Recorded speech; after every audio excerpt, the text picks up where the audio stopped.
reprise des vidéos, reprise du boulot, qui a dû un peu repris, mais là, il va y avoir beaucoup de boulot, donc ça va être arrêt des réseaux sociaux. Je vais tout couper, je vais couper les vidéos YouTube, les podcasts, je ne sais quoi.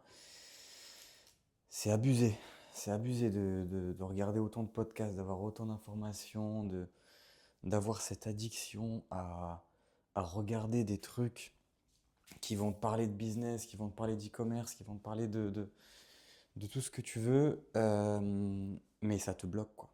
Ça te bloque, ça t'ajoute des informations dans la tête et ça te retarde. Ça te met des infos, ça te donne l'impression que tu es en train d'apprendre des trucs, que tu dois retenir des trucs, alors que tu dois rien retenir, tu dois pas ajouter des informations, tu dois juste avancer. Et souvent, tu sais très bien ce que tu dois faire, et tu sais très bien que tu as déjà une to-do list comme ça à remplir. Et voilà. Donc moi, j'en suis où la boîte est ouverte, la SAS est ouverte, donc là, je suis encore dans la compta à checker un petit peu enfin, à mettre les différentes factures où il faut. Je suis en train de voir maintenant pour la trésorerie comment est-ce que je fais quand je fais un virement avec mon compte perso, mais il y a eu des factures d'avant, d'après, enfin bref. C'est un peu la merde, il y a plein de trucs en même temps. En même temps, il faut recommander des cartons pour les magasins. Et en même temps, il faut gérer la facturation avec les nouvelles informations de la boîte pour les magasins actuels. Enfin, pour le magasin actuel, le Intermarché. Le Carrefour, il n'en a pas repris. Puis ils attendent que je vienne, parce qu'ils n'ont pas trop d'infos. Ça a été fait un peu à la one again, donc il faut que je retourne au Carrefour. Euh, et surtout, et donc là j'ai mal au dos. Donc voilà, bon, comme d'habitude, hein, je vais rester sur la même vibe. J'utilise cette chaîne pour faire de la place dans mon esprit. Et, euh, et du coup, euh, Et du coup, voilà, faire un peu des topos. Je vais essayer de même de faire des vidéos tous les jours si je peux, pour, euh, pour utiliser ça comme un deuxième espace mental où je mets un peu au clair ce qui est en train de se passer. Et là, ce qui se passe, c'est qu'il y a du boulot sur plusieurs axes. Aussi, voilà, l'été vient de passer, il y a eu beaucoup moins de chiffre d'affaires pendant cet été, encore moins en août. Là, on est début septembre, voire même on est même milieu septembre maintenant. Le temps passe super vite, c'est un truc de malade mental.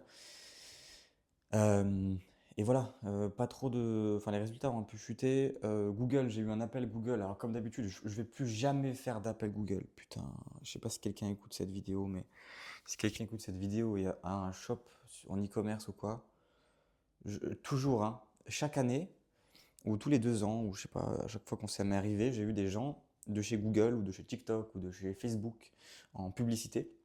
Donc des account managers qui viennent pour te dire, voilà, moi je suis expert Facebook, je suis expert Google, je vais vous changer des trucs, je vais vous aider, est-ce que je suis expert même dans le targeting et tout, je vais changer les paramètres là ça va pas, je vais faire un truc, et ils cassent tout. Et ils cassent tout, et ils te font faire des campagnes de merde, ou alors là dernièrement, malheureusement, le mec a cassé a cassé Enfin de base il était déjà cassé, mais il y avait un petit peu de data. Il y avait aussi un petit peu de spend, donc il y avait un petit peu de vente qui venait de Google. Et maintenant, il n'y a plus du tout de data, donc ça n'a rien réglé, mais j'ai plus de nouvelles.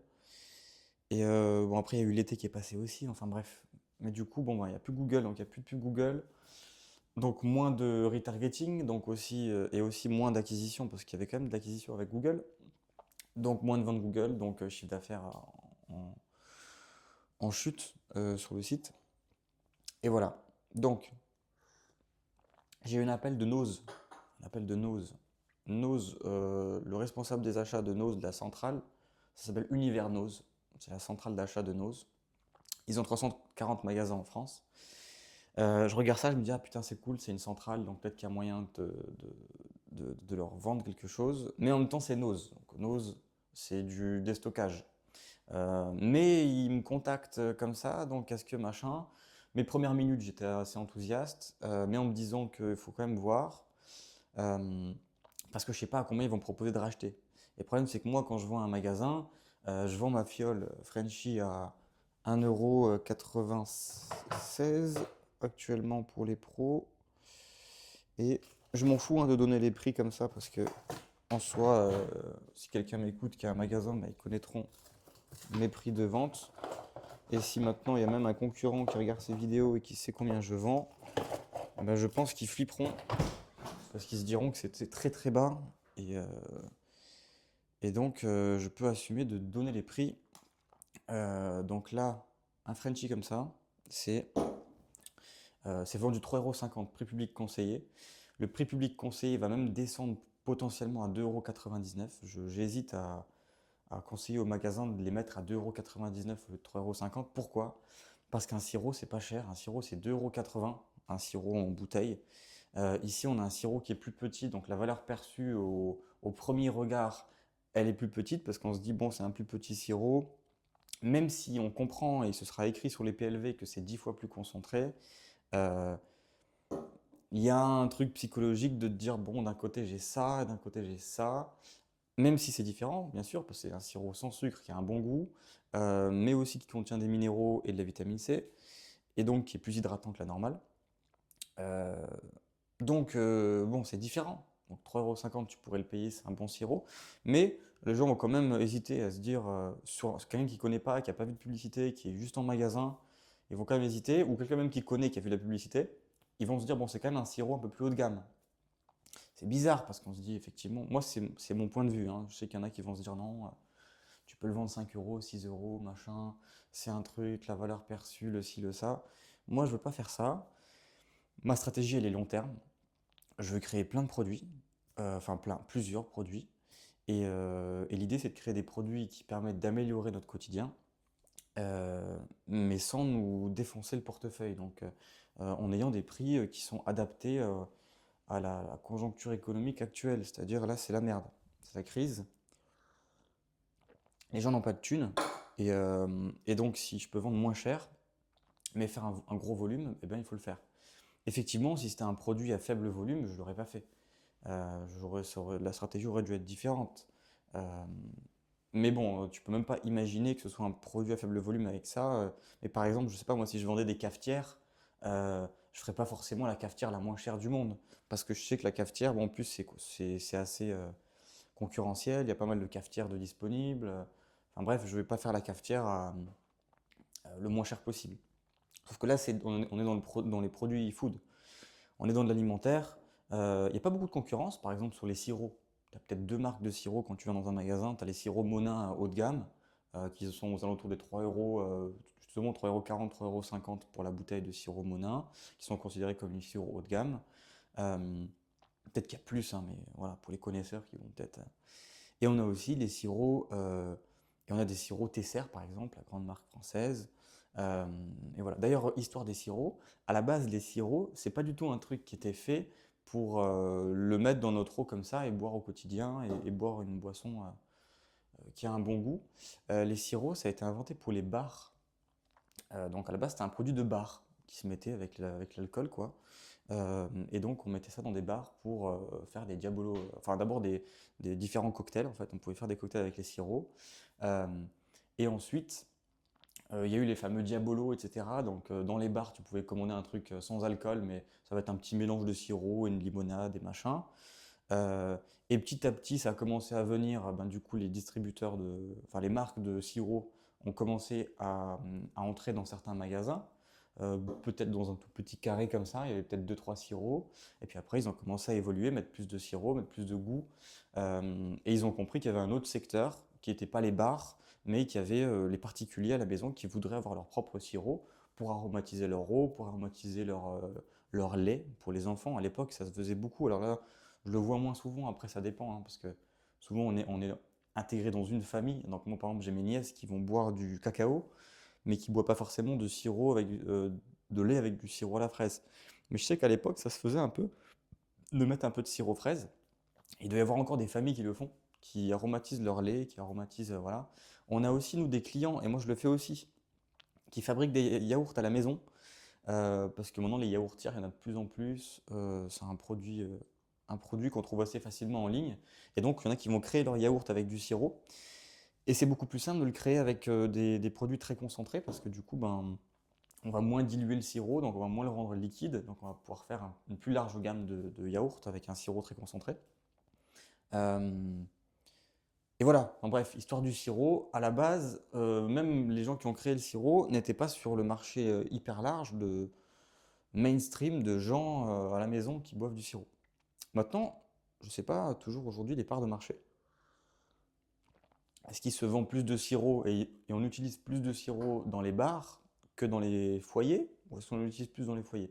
J'aurais tendance à dire plus dans les foyers, mais je suis pas sûr. Et si c'était le cas, ben, ce serait assez marrant parce que ça veut dire que voilà, le monde du sirop débute dans une niche, qui sont les bars, et ils finissent par trouver que en fait, c'est un truc mainstream, et ça finit dans les magasins, et les sirops, c'est un truc normal, et tout le monde possède un sirop chez lui à la maison. J'ai mal au dos! Et donc voilà. Putain de merde. Et, ouais, donc ouais, voilà. Donc aujourd'hui, je sais pas pourquoi je parle de l'histoire du sirop, mais, mais voilà. L'idée actuellement, c'est de gérer aujourd'hui des virements, virements fournisseurs, il y a pas mal de choses à payer, virements pour le transporteur aussi, donc tous les envois qu'il y a eu dans les dernières semaines, il va falloir faire un virement aujourd'hui. Donc beaucoup d'argent qui sort, il n'y a plus beaucoup d'argent sur le compte, il y a moins d'argent, beaucoup moins d'argent en chiffre d'affaires. Le pourcentage de marge est un peu plus élevé parce qu'il y a moins de dépenses publicitaires, euh, mais le volume n'est pas très haut. Donc il va falloir, quoi qu'il arrive, augmenter le volume. Moi, il faut que je me pose sur les ads, que je modifie les publicités et que, et que je, et que je regarde s'il n'y a pas un souci avec les dépenses sur Meta et avec les dépenses sur Meta tout court. La seule régie qui tourne vraiment, c'est Meta. TikTok tourne un peu avec des enchères, mais ça spend très très peu. Et Google, ça spend plus parce que justement, problème de tracking. Et il va falloir que je trouve une solution à ça. Euh, Même si c'est voilà, c'est très compliqué, hein. Même les gens de chez Google, ils se mettent avec moi dessus, ils n'arrivent pas à régler le souci. Des gens de chez Google qui sont account manager, mais qui avant étaient pendant des années dans la technique et qui s'y connaissent encore un peu, mais qui n'arrivent toujours pas à régler le truc, donc c'est compliqué.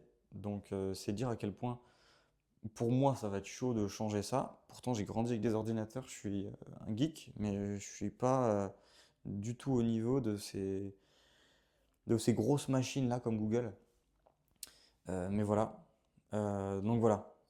Il faut déjà au moins se mettre sur Meta. Je vais regarder, on dépense pas beaucoup sur Meta. Maintenant, on doit y avoir 25-30 euros de dépenses pub par jour. Alors avant, on était à 100, 120, 150. Et le pourcentage de marge était un peu plus faible. Mais par contre, il y avait un peu plus de volume. Donc, ça permettait de gagner un petit peu plus de marge à la fin du mois. Et là, il va falloir gagner un peu plus de marge parce que là, il faut que j'arrive à payer mon collègue Steven à la production et à la logistique. Il faut que j'arrive à me faire un salaire parce que là, du coup, je me retrouve dans une situation personnelle un peu plus compliquée encore qu'avant. Euh, et donc, il faut que je... et puis en plus de ça, je règle aussi des charges de manière mensuelle. Puis la crise économique, elle me touche aussi, l'inflation et tout, donc les prix montent partout. Donc bref, moi avec un petit SMIC, et encore, pour l'instant, avec la boîte, avec la SAS, je peux même pas encore me payer un SMIC.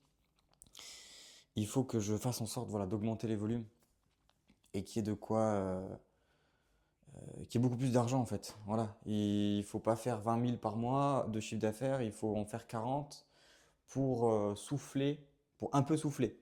C'est-à-dire, avec 40 000 de chiffre d'affaires, il y aura moyen d'avoir à peu près.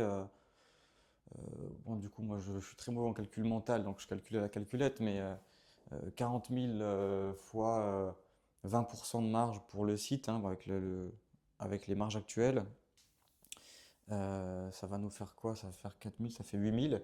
Eh ben, 8 000, il y a moyen de sortir 4 000 pour la prod, il y a moyen de sortir 4 000 pour enfin 3 000 pour un salaire, pour mon salaire, parce que moi je suis obligé de me le payer en salaire. Et si je dois me le payer en salaire, si je m'envoie 3 000, en fait je reçois seulement 1 500 ou 1 550 ou un truc comme ça. Et 1 550 c'est moins que le SMIC actuel, mais ça me permettrait tout pile de régler mes charges en retard, mes charges de ma micro-entreprise, qui sont mensualisés, mais, mon loyer, mes courses, et voilà. Et, et donc avec 40 000, c'est-à-dire là, il faut passer de 20 000 à 40 000 mensuels, et, voilà, et c'est pas l'Amérique, c'est-à-dire c'est encore du tout pile. Donc là, c'est encore just.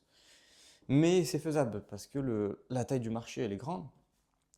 On est sur un produit sur lequel il y a de la récurrence, les gens rachètent, les gens aiment bien. On n'a pas 100% de retour, hein, on n'a pas 100% de rachat, mais on doit être aux alentours des 20% de rachat à peu près. Mais ça change aussi, donc bon, ça dépend. J'ai pas de chiffre exact. Mais voilà, donc il faut doubler les chiffres tout simplement. J'en arrive à nouveau ici à ce point-là.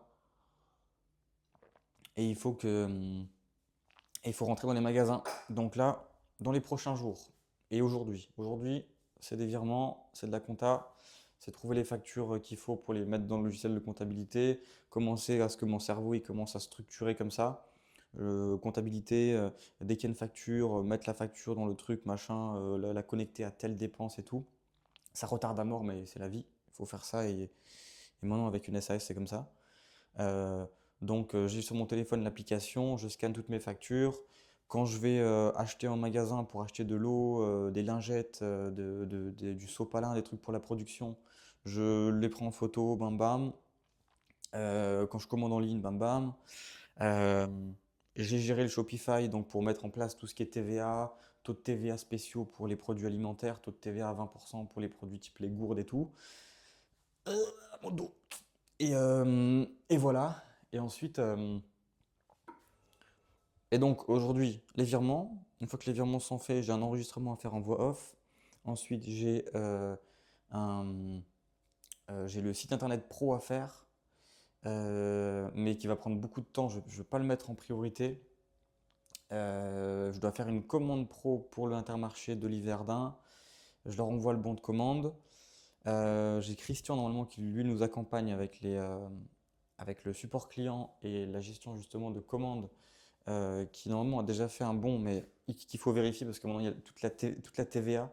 Donc quand avant on facturait 1,96 € hors taxe, et qu'il n'y avait pas de TVA, et bien maintenant il y a de la TVA, donc ça doit être 1,96 € hors taxe, mais sur la facture ça doit être 2 euros 0 et quelques, 2,04 € ou je sais plus combien, avec 5,5% de TVA. Et, euh, et voilà. Donc il y a ça à vérifier, que les factures partent bien, que lui les reçoive bien. Ensuite, il faut que moi j'aille les livrer. Euh, une fois que c'est préparé, je prends les colis. Là, j'ai le dos explosé, mais je pense que ça ira si c'est pas trop lourd. Je, je, euh, voilà.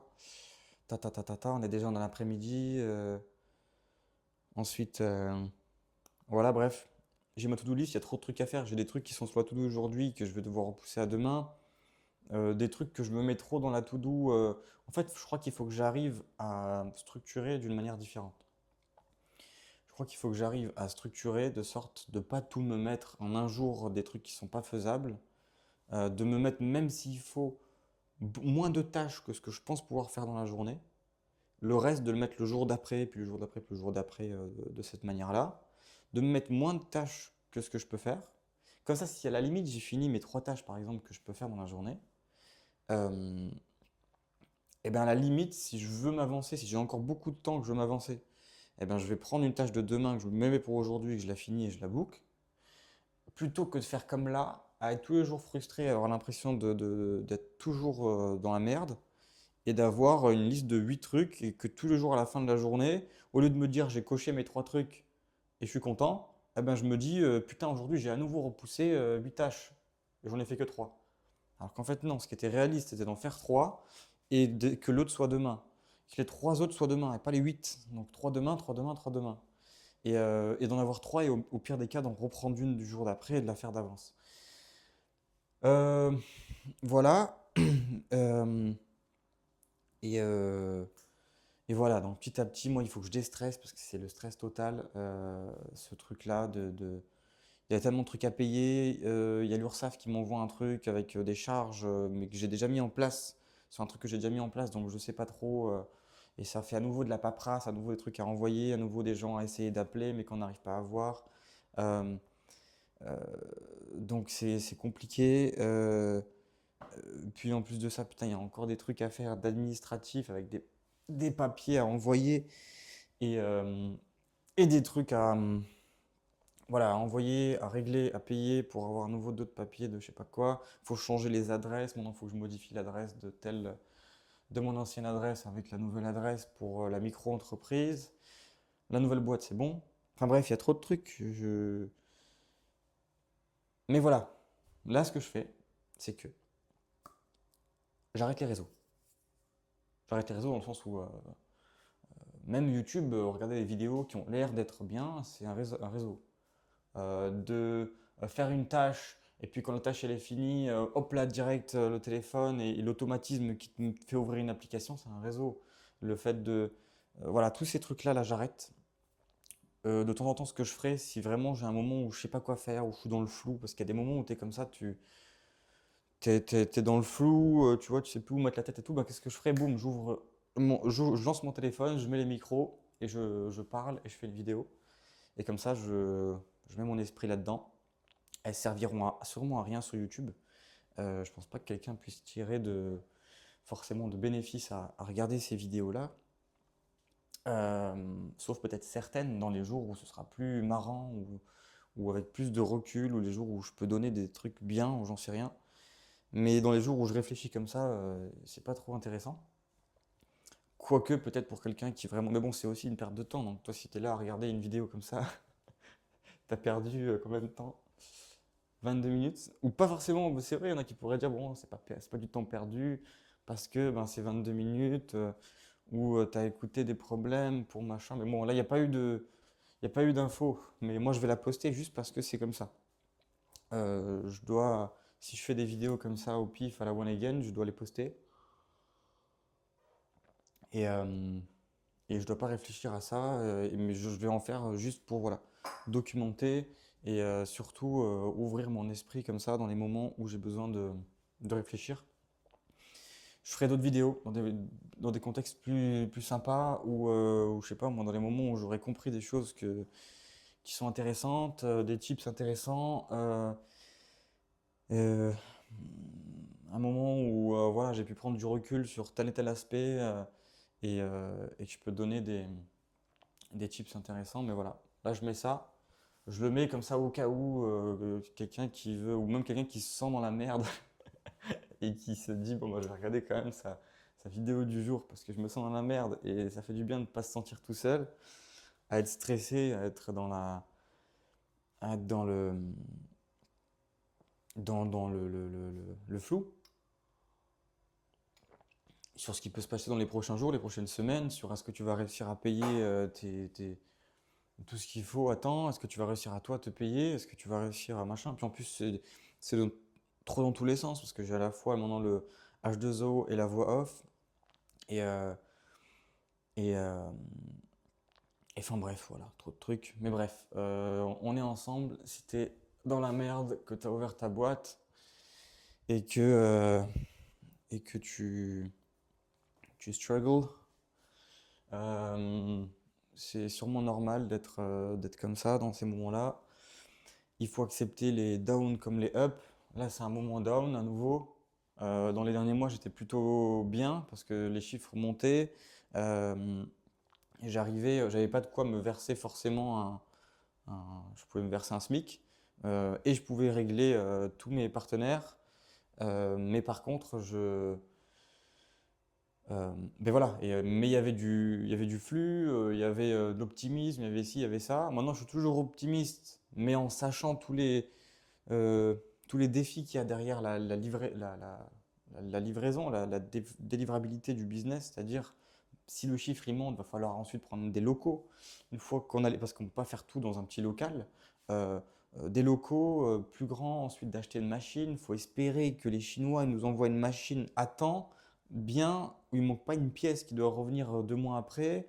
Et si c'est une petite pièce, à la limite, mais si c'est un truc qui est cassé, qui est grand, c'est plus compliqué. Enfin bref, trop de trucs, mais là, tu vois, je suis trop dans l'anxiété du futur. Là, je suis trop dans le truc de machin, à prévoir plein de soucis, plein de machins. Faut que j'arrête. Faut que je me pose. Que je fasse ces deux, trois tâches. Je vais retirer là mon tout gros truc de to-do list. Je vais les prendre. Je vais enlever celles qui sont en trop pour aujourd'hui.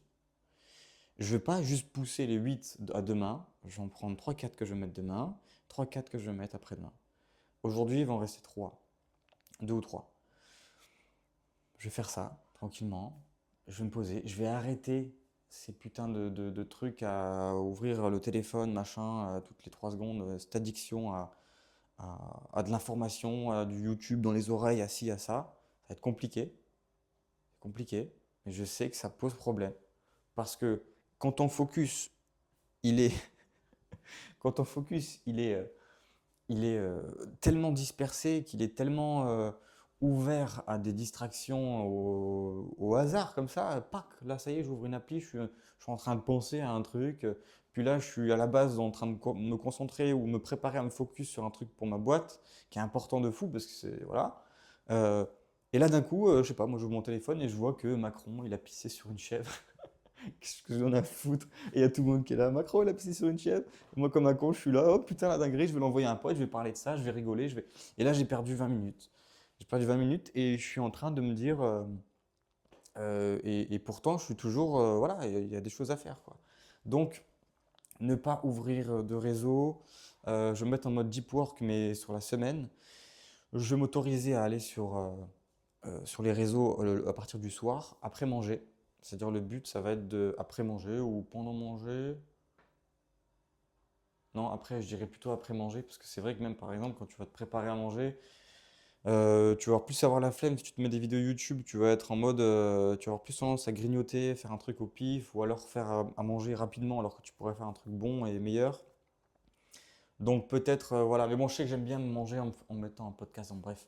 À partir du soir, on va dire 19-20 heures, je vais pouvoir me mettre sur du divertissement et jusqu'à pas trop tard. Par contre, il faut une heure maximum, ça c'est aussi un problème que j'ai. Et je vais mettre une heure max à laquelle je peux plus aller sur les réseaux, mais où je peux ouvrir un livre, peu importe l'heure, parce que je sais que les livres, ça, à un moment, si je suis fatigué, ben, je m'endors, alors qu'avec le téléphone, lumière bleue, etc., ça me... Et puis pas que lumière bleue, mais la quantité d'informations et l'algorithme qui est tellement bien fait, ça, putain les gars, c'est le diable hein, dans l'ère actuelle, les algorithmes, c'est dingue. Puis en plus, pareil, tu es en train de parler d'un truc, 20 minutes plus tard, tu vois du contenu là-dessus. C'est plus seulement les publicités maintenant qui sont targetées sur ce que tu dis dans ton quotidien, hein, parce que le- les applications prennent la data du micro en temps réel, même quand le téléphone il est verrouillé. Et donc, ben, tu parles d'un truc avec ta famille, et après, tu ouvres ton téléphone et tu as du contenu sur ça. Et donc, en fait, tu es tout le temps dans un truc où tu vois, moi par exemple, là, je viens de vivre une séparation. Et ben, tu veux sortir de ça, ou même ne plus penser à ça, tu ouvres ton téléphone, vu que tu en as parlé, je sais pas moi, hier ou aujourd'hui, et ben, le soir même, tu vas être obligé, t'avais déconnecté, mais tu vas ouvrir ton téléphone et tu vas voir du contenu là-dessus. Et donc, ça va te remettre dans cette merde. Ou je sais pas moi, tu vas parler tu vas être dans un sujet X ou Y dans ta tête, tu aimerais bien déconnecter du sujet parce que tu as envie de focus sur autre chose, mais voilà, maintenant les algorithmes ils te rentrent dans des cases comme ça, et ils te connaissent mieux que toi-même et ça te pousse à aller vers du contenu dont tu n'as pas besoin sur le moment. Et donc il va falloir s'éloigner, hein. De plus en plus, ça va être important de s'éloigner de ces putains de contenus de merde, enfin de ces putains de réseaux de merde qui pour eux, je comprends. C'est important de faire ça, de prendre C'est magnifique d'un côté pour un réseau social de pouvoir entendre ce que tu dis de ta journée, de pouvoir lire les messages WhatsApp et WhatsApp qui partagent tes conversations et tes centres d'intérêt du moment pour que tu puisses voir des trucs. Donc tu vois, tu envoies un message à ton pote sur la pêche alors que tu n'as jamais pêché de ta vie et tu l'as pas parlé mais juste écrit et après tu as plein de pubs sur la pêche ou de vidéos sur la pêche, sur TikTok, sur Insta, enfin voilà. Parce que l'algorithme qui à la base était utilisé pour la publicité, ben, les réseaux ils se sont dit ben, on va pas être con, même si c'est pas de la pub, on va utiliser ces mêmes données pour lui montrer les vidéos du moment sur son sujet du moment. Et voilà. Et donc ça devient de plus en plus urgent de sortir de ces réseaux de merde Et on peut se dire que c'est bon, c'est pas très grave parce que c'est ci, c'est ça, mais ça va pas. On a besoin de temps pour réfléchir, on a besoin de temps pour se poser et pour organiser nos idées. Moi, là, ce que je viens de faire, là, ça fait 29 minutes, ça fait 30 minutes tout pile. Je suis en train de parler et d'organiser mes idées. Euh, si j'étais pas dans un mode où je me suis forcé à être en jeûne de réseau actuellement cette semaine, et peut-être même pendant 2 3 semaines, je sais pas, mais je vais essayer le plus possible de me limiter à ça, les réseaux uniquement le soir. Si j'avais pas fait ça, eh ben là, ces 30 minutes que j'ai passées où j'ai réorganisé un peu mon esprit, le fait de repenser à toutes les choses là et de les remettre un peu à plat, de me calmer, de me dire, bah, en fait, c'est vrai, par exemple, là, le truc de la to-do list, ben, je m'en rends compte là, ben, en faisant mes idées, là, en parlant ici, mais c'est un truc qu'on peut faire sans vidéo, hein. Tu es posé, tu es en train juste de réfléchir.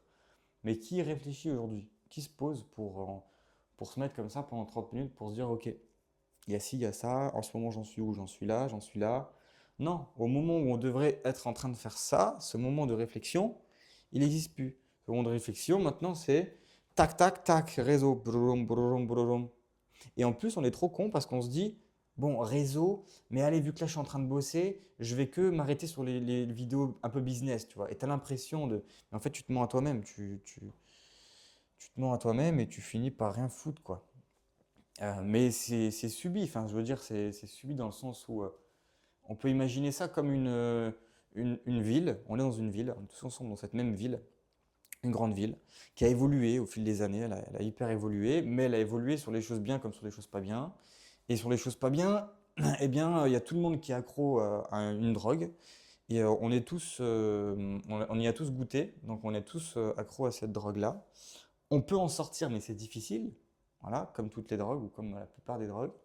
On peut en sortir, mais c'est compliqué. Et le problème, c'est que dans cette ville, tout le monde est drogué. Tout le monde. Voilà. Tout le monde est drogué. Tout le monde a son téléphone, machin, ta ta ta ta ta ta ta. T'as l'impression que en fait, c'est pas, t'as l'impression, c'est la norme. C'est la norme. Tes parents sont drogués, tes cousins sont drogués, tes cousines sont droguées, tes potes sont drogués. Tu vas dans un bus, les gens sont tous drogués. Tu vas dans la rue, sur le trottoir, les gens marchent, ils sont en train de se droguer. Tout le monde est drogué, voilà. Et donc, c'est dur dans cette ville où tu arrives dans cette ville et tout le monde est drogué. Toi, t'habites dans cette putain de ville.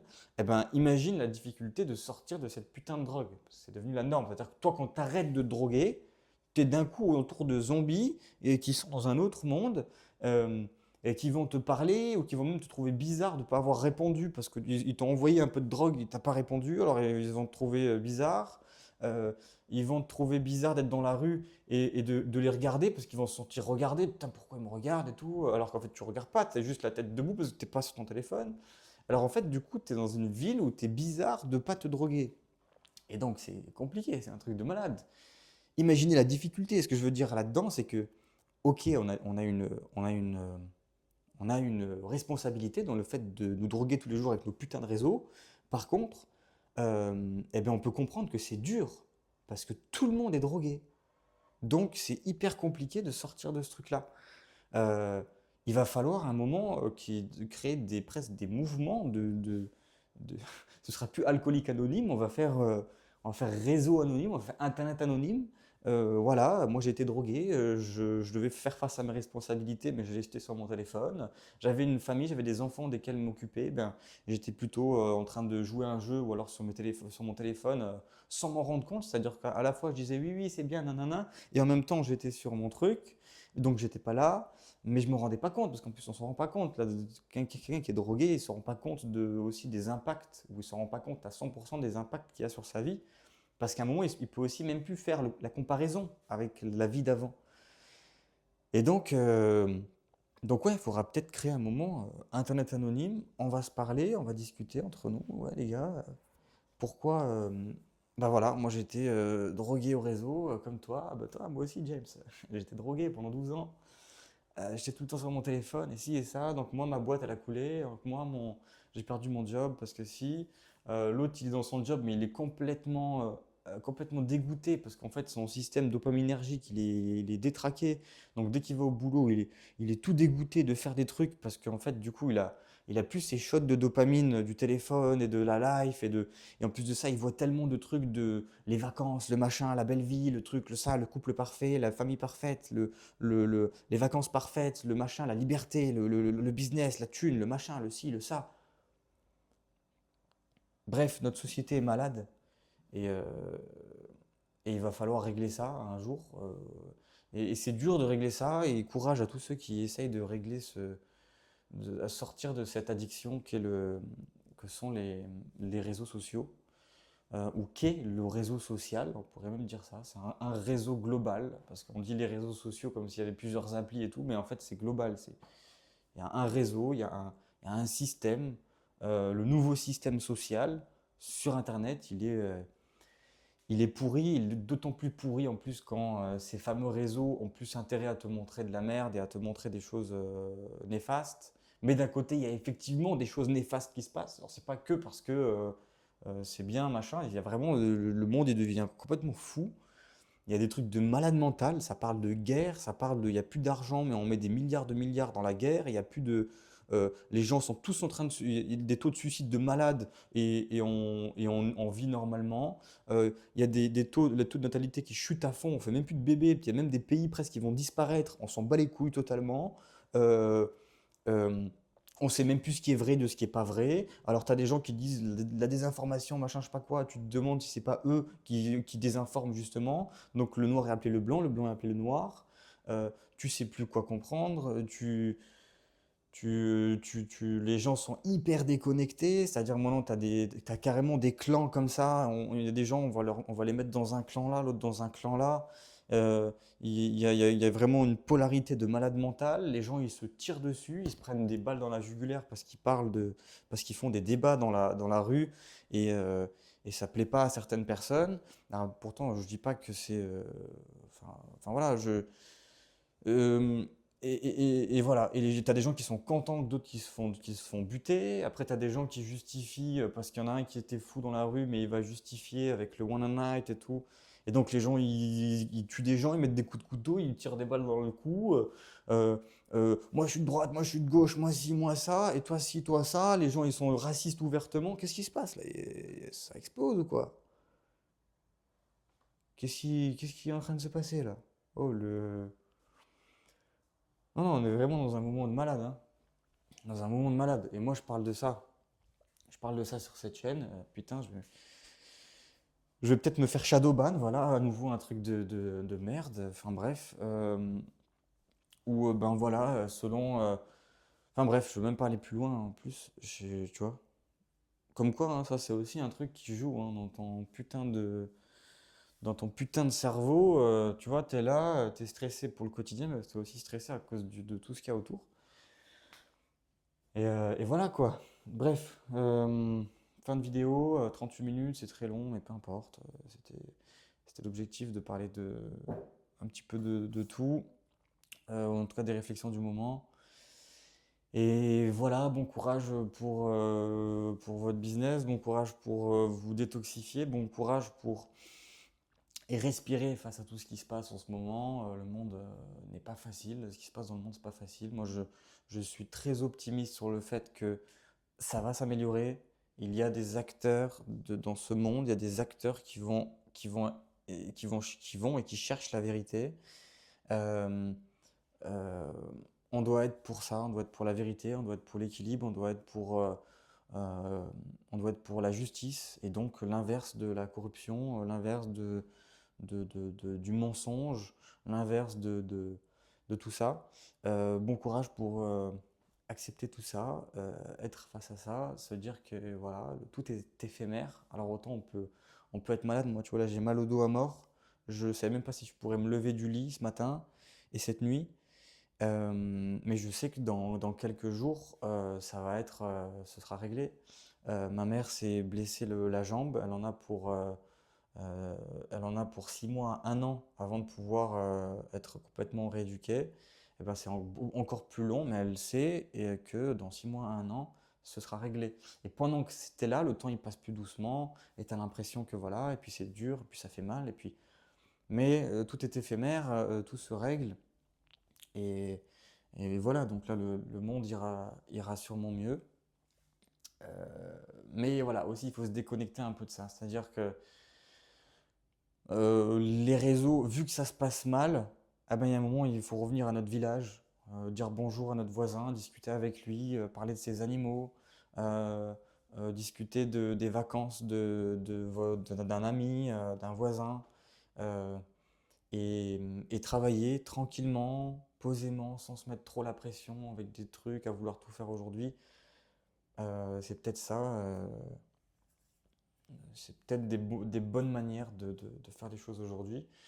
C'est compliqué, c'est vraiment pas une ère qui est facile, mais on doit y faire face et je pense qu'on peut le faire. Enfin voilà. Bon courage à tous, bon travail, bonne journée, bonne nuit, bon rétablissement et puis à bientôt.